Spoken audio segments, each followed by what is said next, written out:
Baik, rekan-rekan semuanya, Bismillahirrahmanirrahim. Assalamualaikum warahmatullahi wabarakatuh. Untuk materi kali ini kita akan membahas mengenai seleksi karyawan. Baik, rekan-rekan semuanya, setelah minggu-minggu sebelumnya kita membahas tentang bagaimana analisis jabatan, analisis pekerjaan, bagaimana perencanaan SDM, terus bagaimana rekrutmen. Nah, rangkaian berikutnya adalah sekarang seleksi karyawan. Ya. Nah, rekan-rekan semuanya, kita coba masuk ke definisi seleksi karyawan.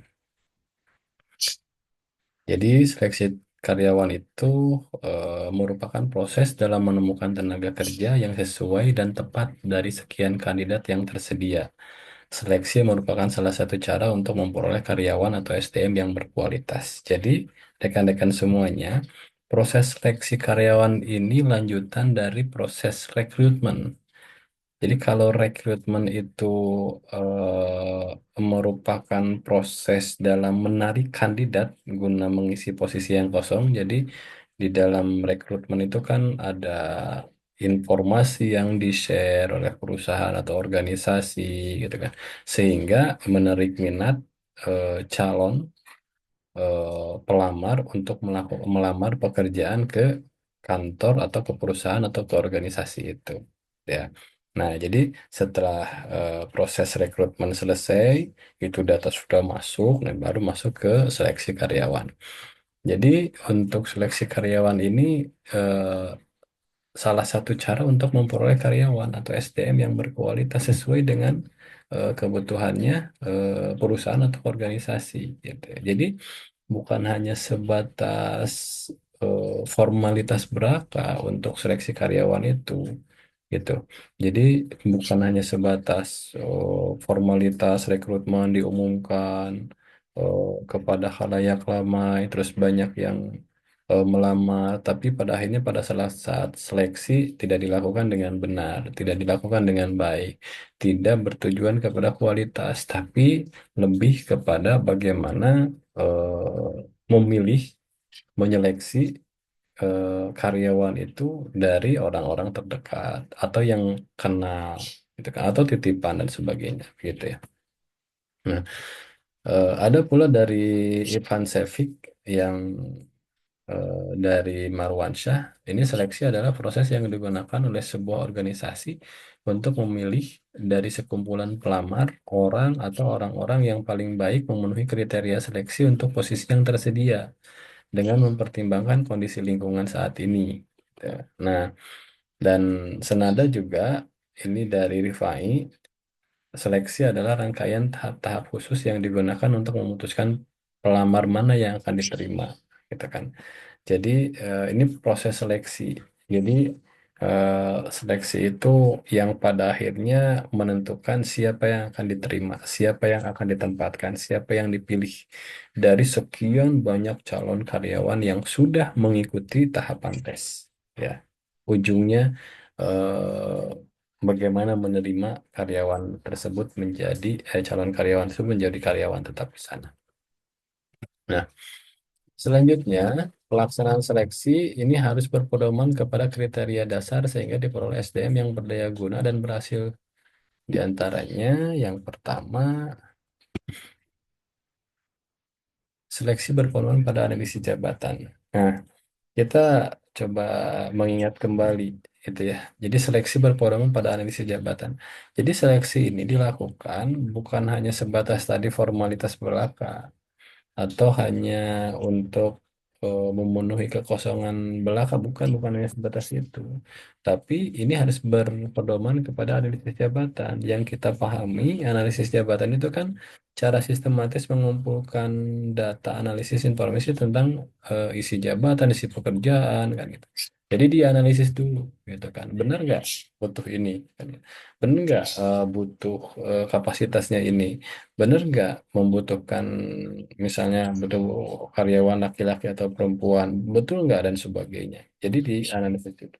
Jadi ketika melakukan pelaksanaan seleksi, maka harus berpedoman pada analisis jabatan. Jadi tidak serta merta kebutuhan kita ada karyawan tuh misalnya 100, sekarang baru ada 98. Bukan hanya sebatas itu saja, tapi di situ ada analisis jabatan atau analisis pekerjaan. Yang kedua, seleksi harus efektif dan efisien.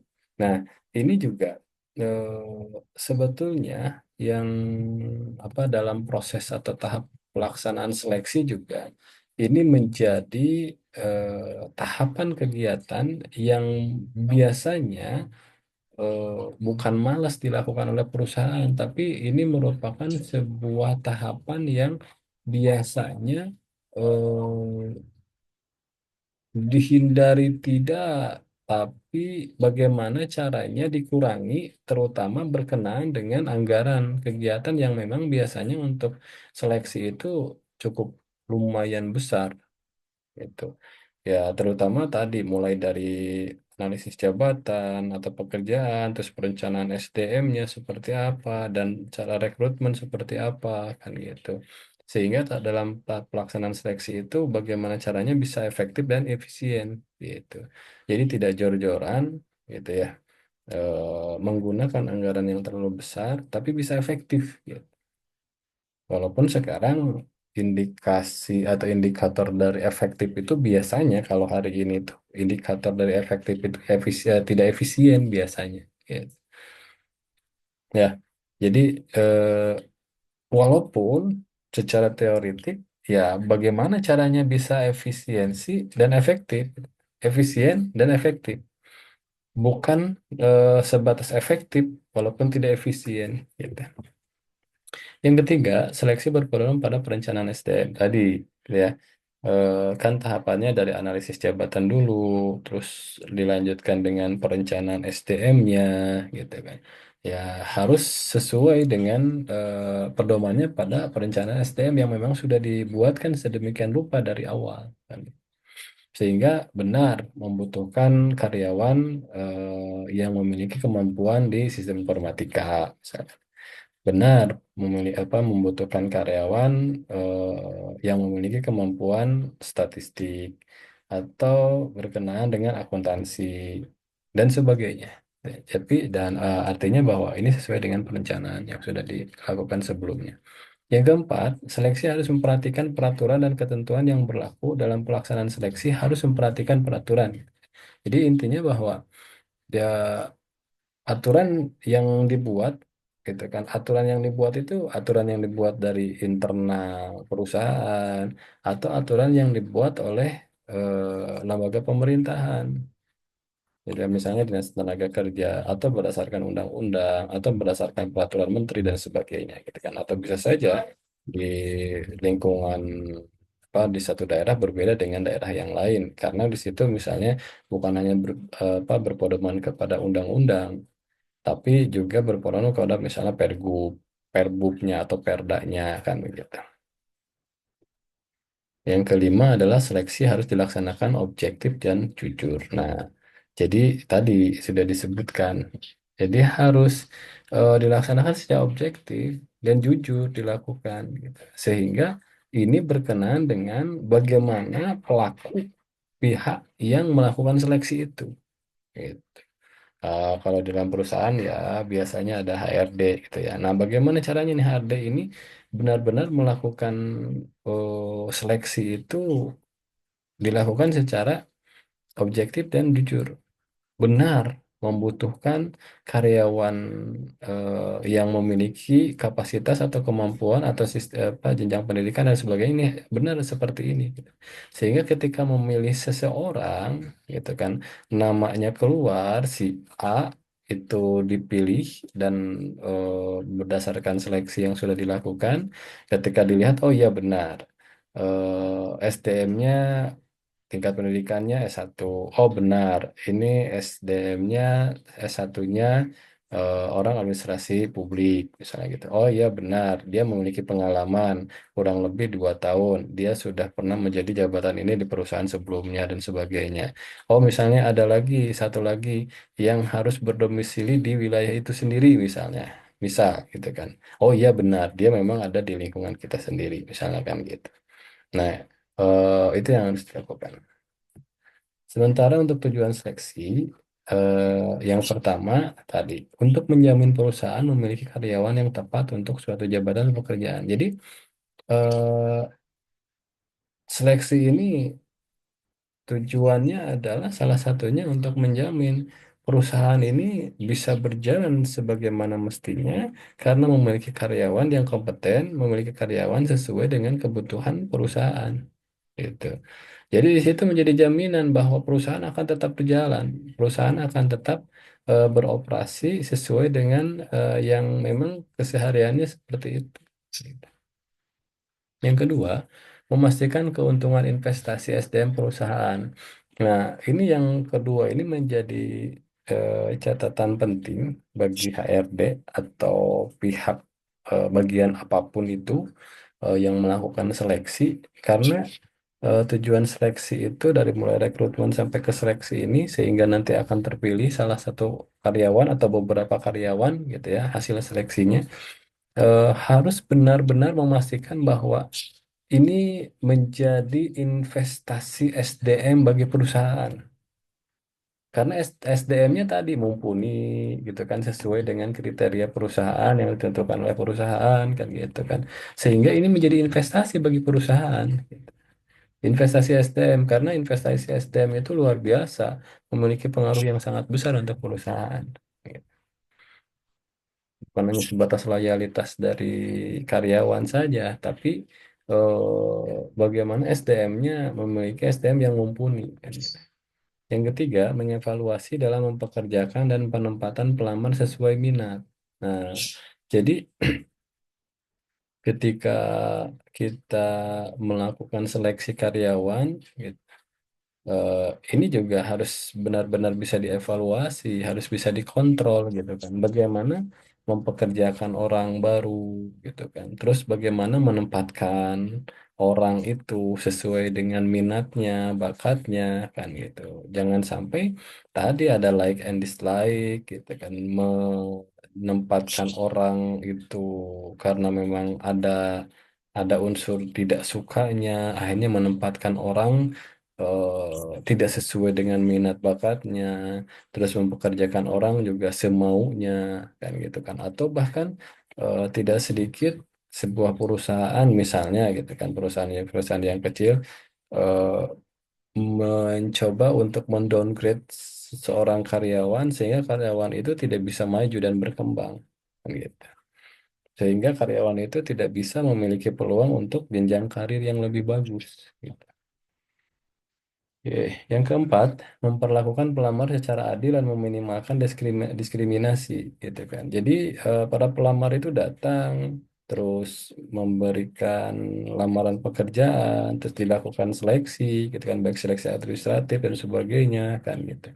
Nah, jadi bagaimana caranya si panitia seleksi ini, gitu kan, atau misalnya dalam perusahaan tadi HRD ini, bagaimana caranya dia berlaku adil dan tidak ada diskriminasi. Walaupun ya biasanya selalu ada lah diskriminasi itu, tapi paling tidak meminimalisir lah.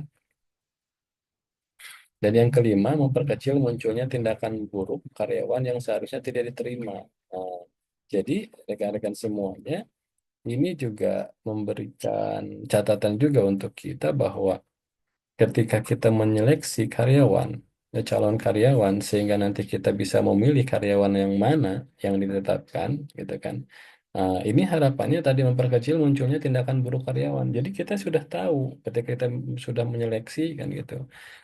Kita tahu dari misalnya tes psikologinya gitu kan, ketika dilakukan wawancara, dari gestur, terus dari cara berbicara, dari attitude-nya gitu kan. Kita bisa melihat. Sehingga kita bisa antisipasi itu. Sehingga tidak ada munculnya tindakan buruk karyawan gitu, yang seharusnya tidak terima dan sebagainya gitu. Baik, lanjut dengan cara seleksi. Nah, cara seleksi itu eh, apa ya? Ada ada bisa dikatakan ada dua cara. Yang pertama ada non ilmiah dan ada ilmiah, gitu ya. Nah, ada yang non ilmiah itu biasanya seleksi dilaksanakan tidak didasarkan kepada kriteria atau standar atau kebutuhan nyata pekerjaan atau jabatan. Jadi hanya didasarkan kepada perkiraan dan pengalaman saja kan gitu. Jadi misalnya nih di unsur-unsur yang diseleksi biasanya surat lamaran bermaterai atau tidak. Jadi cukup lihat, oh iya surat lamaran bermaterai atau tidak cukup. Oh iya sudah apa lamarannya menggunakan materai. Sudah satu tuh checklist. Sudah masuk kriteria. Terus yang kedua ijazah sekolah dan daftar nilainya.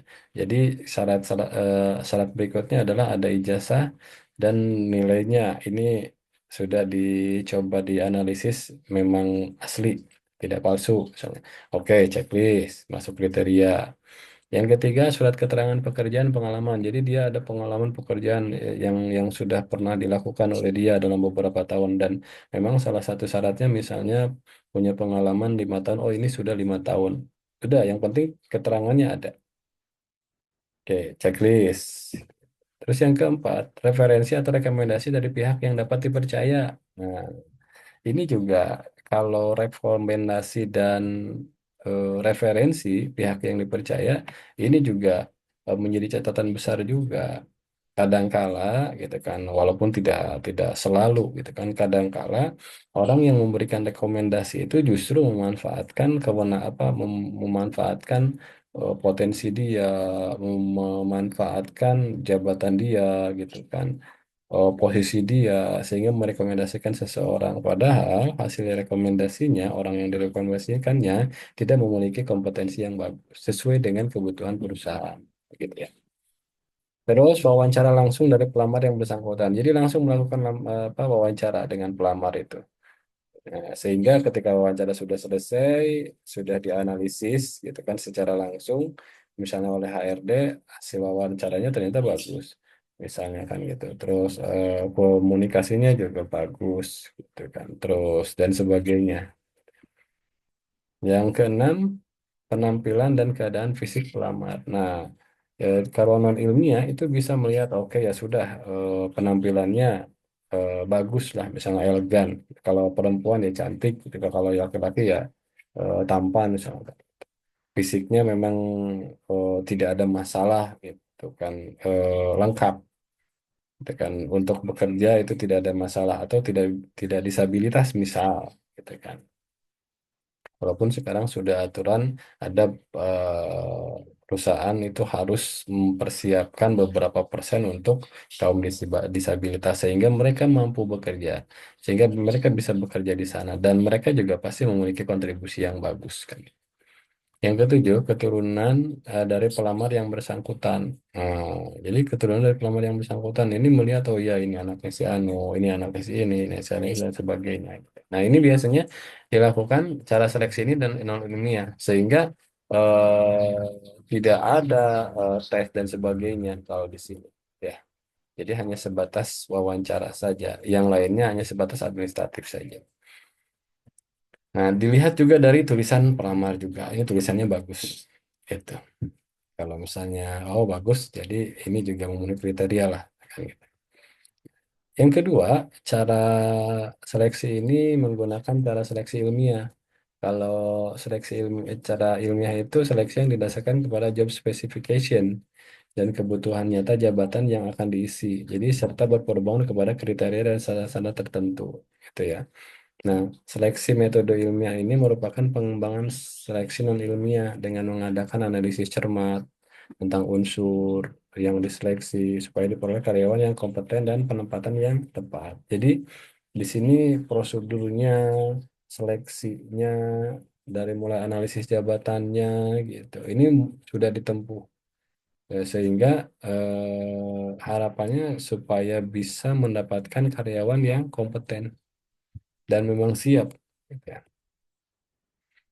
Karena setiap pelamar juga ya mereka mau melamar mau bekerja, tapi kan ketika ditempatkan di satu tempat tidak siap juga misalnya kan gitu. Sama seperti halnya sekarang banyak para PNS yang di dalam surat pernyataannya kan siap ditempatkan di mana saja.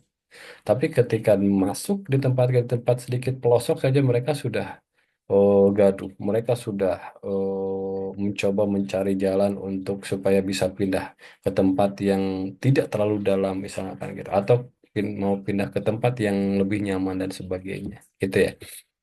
Nah, jadi seleksi ilmiah hendaknya dilaksanakan dengan cara apa? Satu, metode kerja yang jelas dan sistematis, gitu.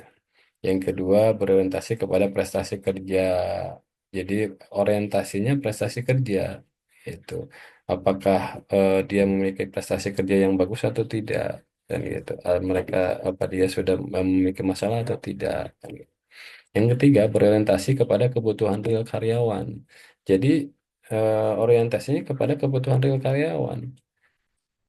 Yang keempat, berdasarkan kepada job analisis dan ilmu sosial lainnya. Dan yang terakhir adalah berpedoman kepada undang-undang perburuhan. Jadi ini tidak boleh bertentangan dengan undang-undang yang berlaku. Atau derivasinya mulai dari undang-undang, masuk ke derivasinya ke Permen, terus masuk ke Pergub, misalnya peraturan gubernur, atau ke Perbub atau Perda tingkat kabupaten dan sebagainya. Jadi ini harus sesuai dengan undang-undang yang berlaku. Proses seleksi yang terakhir ini elemen terakhir proses seleksi banyak sebetulnya proses eh, seleksi ini gitu ya. Tapi kita coba disingkat, dirangkum. Proses seleksi itu mulai dari seleksi administrasi, gitu. Jadi seleksi karyawan itu mulai dari seleksi administrasi, lamaran masuk, gitu kan. Sesuai atau tidak secara administratifnya, misalnya surat lamarannya, terus surat rekomendasinya misalnya. Terus ada juga pas fotonya ada atau tidak, atau surat pengalaman kerja dan sebagainya. Ini ada nggak? Atau seleksi administrasinya yang terakhir misalnya S1-nya administrasi publik. Benar atau tidak? Gitu ya. Kalau misalnya memang benar ya sudah lanjutkan. Kalau misalnya tidak ya otomatis harus dibatalkan. Yang kedua, wawancara pendahuluan. Nah, jadi setelah seleksi administrasi sudah masuk, terus ada wawancara pendahuluan dulu. Berbicara tentang kebutuhan perusahaan secara umum, gitu ya. Yang nanti disesuaikan dengan kompetensi atau kemampuan si calon karyawan itu, si orang yang ikut seleksi itu. Yang ketiga, formulir lamaran pekerjaan. Jadi harus ada form yang disiapkan oleh perusahaan, ya terutama kalau ada perusahaan ada HRD gitu ya. Formulir harus disiapkan. Terus pemeriksaan referensi gitu ya. Jadi referensinya mulai dari apa pengalaman pekerjaan dia gitu kan, referensi tentang pendidikan dia, bagaimana misalnya bisa saja referensinya berkaitan dengan eh, perilaku dia di masyarakat gitu ya. Yang kelima, tes psikologi. Nah, tes psikologi ini dilakukan oleh setiap perusahaan gitu kan. Karena untuk memahami bagaimana psikologi atau keadaan dia gitu. Eh, Baik-baik saja kah atau justru sebaliknya gitu. Jadi tes psikologi ini bisa mengantongi juga berkaitan dengan calon karyawan yang memang punya kompetensi yang bagus. Hanya memang misalnya tidak disalurkan dengan baik, misalkan. Yang keenam, wawancara lanjutan. Jadi kalau yang kedua tadi ada wawancara pendahuluan, yang keenam itu ada wawancara lanjutan. Ya biasanya banyak hal yang ditanyakan oleh si pewawancara, gitu, si panitia, gitu ya. Yang ketujuh, pemeriksaan kesehatan. Nah, pemeriksaan kesehatan ini supaya bisa menjamin bahwa secara manusiawinya karyawan itu siap untuk bekerja karena hasil tes kesehatannya bagus, saya kan gitu. Atau ya tidak sedikit juga lah pemeriksaan kesehatan juga tidak jujur misalnya kan gitu. Tapi yang jelas proses seleksi itu mulai dari seleksi administrasi, wawancara pendahuluan, formulir lamaran pekerjaan, pemeriksaan referensi, tes psikologi, wawancara lanjutan, dan pemeriksaan kesehatan. Jadi intinya rekan-rekan semuanya, kalau berbicara tentang seleksi karyawan, maka tadi seleksi karyawan itu harus berdasarkan analisis jabatan dulu. Terus ada proses rekrutmennya, terus ada apa proses bagaimana perencanaan SDM-nya sebelumnya kan harus direncanakan dulu kan gitu kan. Terus rekrutmennya seperti apa dan seleksinya bagaimana sehingga nanti hasil seleksi ini bisa benar-benar mendapatkan karyawan yang sesuai dengan kebutuhan perusahaan Seorang karyawan yang memang benar-benar memiliki kompetensi sesuai dengan tujuan perusahaan sehingga harapannya bisa memberikan kontribusi yang bagus terhadap kemajuan perusahaan. Oke, demikian rekan-rekan semua dan yang terakhir adalah pesulitan langsung dan tes atau pemeriksaan kesehatan. Ya, demikian rekan-rekan semuanya untuk pertemuan hari ini mudah-mudahan memberikan tambahan pengetahuan untuk rekan-rekan semuanya dan jangan sampai lupa silakan buka lagi, cari lagi referensi yang lain sehingga nanti akan memperkaya hasanah pengetahuan rekan-rekan semuanya yang terutama berhubungan dengan materi yang eh, baru saja kita bahas. Demikian untuk hari ini. Terima kasih atas perhatiannya. Bapak tutup dengan Assalamualaikum warahmatullahi wabarakatuh.